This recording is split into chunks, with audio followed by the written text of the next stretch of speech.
menikah hari ini, besok pagi langsung ziarah kubur. Kenapa? Sebelum engkau menyentuh istrimu. Itu dia kasih tahu. Sebelum engkau menyentuh istrimu, sebelum engkau berhubungan, datangi makamnya para ulama dan para wali. Kau minta kepada Allah supaya diberikan berkah nanti keturunan dan anak-anakmu sebagaimana berkah yang diberikan kepada ulama itu.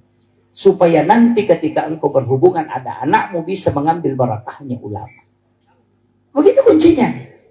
Sama aja kalau ada orang pindah rumah baru, kemudian kita lihat rumahnya cantik, apa yang bisa kita bilang? Mudah-mudahan anak-anakku bisa bikin rumah juga begini. Atau satu kali, itu sama. Ada orang beli mobil baru, apa kita bilang? Wih, cantiknya mobilnya si Anu, mudah-mudahan kasih bisa juga beli mobil seperti ini. Sama gitu.